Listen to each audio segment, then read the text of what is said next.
அன்பு தமிழ் நெஞ்சங்களுக்கு ஆஸ்ட்ரோ தமிழ் மகளின் இனிய வணக்கங்கள்.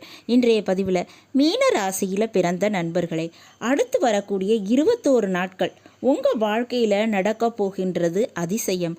ஆமாங்க, வித்யாகாரகன், கணக்கன், சிந்தைக்குரியவன் என்றெல்லாம் சொல்லப்படக்கூடிய புதன் பகவான் உச்ச பெயர்ச்சி அடைய போகிறாருங்க.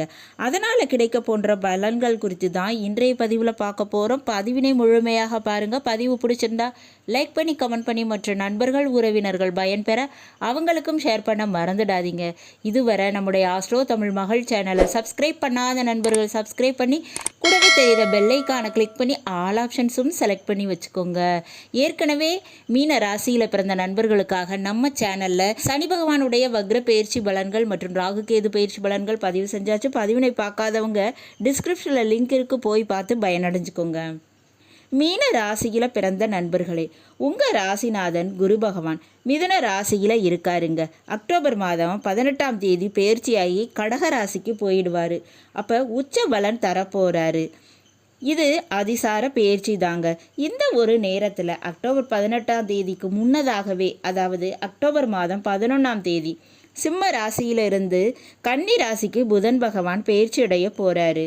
கன்னி ராசிங்கிறது புதனுக்கு உச்ச வீடுங்க. மிதுன ராசி கன்னி ராசி ரெண்டுமே புதன் பகவானுடைய சொந்த வீடு அப்படின்னாலும் இந்த கன்னி ராசி தான் புதன் பகவான் உச்சமடையக்கூடிய இடம்ங்க. அப்படி உச்சமடையக்கூடிய புதனால் உங்கள் ராசியில் மாபெரும் மாற்றம் நிகழும். உங்கள் மீன ராசியில் இருக்கின்ற சனி பகவான் இப்போ வக்ரமாக இருக்காருங்க. இப்படி வக்ரமாக இருக்கும்போது ஏழாம் வீட்டுக்கு அதிபதியான புதன் பகவான் உச்சமடைந்தால் நிச்சயமாக பெரிய அளவு மாற்றம்ங்கிறது உண்டுங்க. அது திருமண வாழ்க்கையில் மாற்றம் உண்டு. திருமண வாழ்க்கையில் திருப்பங்கள் ஏற்படுங்க. திடீரென திருமணம் நிச்சயமாகிறது நடக்கிறது. அதே போல் பிரிந்து வாழக்கூடிய வாழ்க்கை துணை உங்களை தேடி திடீர்னு வந்து சேருவதற்குரிய வாய்ப்பும் இருக்குங்க. அது மட்டுமல்ல, பிரிந்து போன உறவு அல்லது பிரிந்து போன நட்பு மீண்டும் உங்களிடம் வந்து சேர வாய்ப்பும் இருக்குங்க. அதுபோல் கைவிட்டு போன சொத்து மீண்டும் கிடைக்கிறதுக்கும் சான்சஸ் இருக்குது. ஏதோ ஒரு கடனுக்காக ஒரு மனை, வீடு அல்லது சொத்து, வண்டி வாகனத்தை இழந்திருப்பீங்க. ஆனால் இப்போ மீண்டும் அந்த நிலம், வீடு, கார், வாகனம் போன்றவை உங்ககிட்ட வந்து சேரக்கூடிய காலம் யோகம் இருக்குங்க. தொலைந்து போன படிப்பு சான்றிதழ் அல்லது பாதியில் நின்ற படிப்பு அது முழுமையடையுங்க. அதாவது மீண்டும் கல்வியை தொடர போகிறீங்க. மிக முக்கியமாக உங்கள் மேலே சுமத்தப்பட்ட ஒரு பழி, உங்கள் மேலே காட்டப்பட்ட ஒரு களவு பட்டம் அல்லது உங்களுக்கு ஏற்பட்ட அவமானம் அதெல்லாம் இப்போ சரியாயிடுங்க. மீண்டும் அந்த இடத்துல உங்களுக்கு ஒரு அங்கீகாரம் கிடைக்கும். மிக முக்கியமாக 3 காரியத்தில் உங்களுக்கு நல்லது நடக்க போகுதுங்க. அதில் மீன ராசிக்கு 4ஆம் வீடான மிதுன ராசிக்கு அதிபதியாக இருக்கக்கூடிய இந்த புதன் 7ஆம் வீட்டில் உச்சமடைகிறாரு. அப்போ தொழில் ரீதியாக ஒரு நன்மை, பார்ட்னர்ஷிப் நல்ல விதமாக அமைகிறது. தொழில் ரீதியாக ஒரு நல்ல இடம், ஒரு தகுதியான இடம் அமைந்து தொழில் ரீதியாக வெற்றி லாபம் கிடைக்குங்க. வீடு, கார் போன்ற விஷயங்கள் இதுவும் 4ஆம் வீட்டுக்கு உரியது தாங்க. அப்போ அதுக்கும் யோகம்ங்கிறது உண்டு.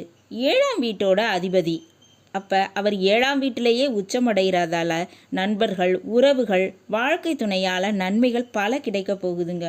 குறிப்பிட்டு மாமன் வழியில் நன்மைகள் பல உண்டு. இந்த மீன ராசியில் பிறந்தவங்களுக்கு இதெல்லாம் நடக்க போகுதுங்க. இந்த புதன், அதுவும் உச்ச புதன் உங்களை பார்க்குறாரு 7ஆம் பார்வையாக. அப்போ உச்ச புதனுடைய பார்வையால் இதுவரை வராத படிப்பு இனி வருங்க. படிப்பு விஷயத்தில் ஜெயித்து காட்டுவீங்க. ஏதாவது இன்டர்வியூ அட்டன் பண்ணினீங்கன்னா அதில் ஜெயிப்பீங்க. தேர்வு எழுதுன அதில் ஜெயிப்பீங்க. வழக்குகளில் ஜெயிக்கக்கூடிய வாய்ப்பும் இருக்குங்க. அதுபோல் உங்கள் வார்த்தைக்கு மதிப்பு கிடைக்கும். நீங்கள் வேலை பார்க்கும் இடம் அல்லது தொழில் பார்க்கும் இடத்துல நற்பெயர் பெறுவீங்க. உடல் ரீதியாக ஆரோக்கியம் கிடைக்குங்க. நரம்பு பிரச்சனை, பல் பிரச்சனை இதெல்லாம் சரியாகும். சரிங்களா? இத்தனை நன்மைகள் புதன் பகவான் உச்சத்தால் நடக்க போகுதுங்க. இந்த நேரத்தில் நீங்கள் செய்ய வேண்டிய வழிபாடு அப்படின்னு பார்த்தோம்னா கருட பகவானுடைய வழிபாடு செய்யணுங்க. விஷ்ணு ஆலயங்களில் காணப்படுகின்ற கருடாழ்வாருக்கு மட்டுமல்ல, பெருமாளுக்கும் துளசி மாலை சாற்றி வழிபாடு பண்ணினீங்கன்னா உங்களுக்கு நிச்சயமாக நன்மைகள் பல நடக்குங்க. நல்லது நண்பர்களே, இன்றைய பதிவு உங்களுக்கு பிடிச்சிருக்கும்னு நினைக்கிறேன். பிடிச்சிருந்தா லைக் பண்ணி, கமெண்ட் பண்ணி, மற்ற நண்பர்கள் உறவினர்கள் பயன்பெற அவங்களுக்கும் ஷேர் பண்ண மறந்துடாதீங்க. இதுவரை நம்முடைய ஆஸ்ட்ரோ தமிழ் மகள் சேனலை சப்ஸ்கிரைப் பண்ணாத நண்பர்கள் சப்ஸ்கிரைப் பண்ணி, கூடவே தெரிகிற பெல்லைக்கான கிளிக் பண்ணி ஆல் ஆப்ஷன்ஸும் செலக்ட் பண்ணி வச்சுக்கோங்க. மீண்டும் நல்லதொரு வாய்ப்பினில் உங்கள் அனைவரையும் சந்திக்கிறேன். அதுவரை ஆஸ்ட்ரோ தமிழ் மகளின் அன்பு கலந்த வணக்கங்கள். நன்றி.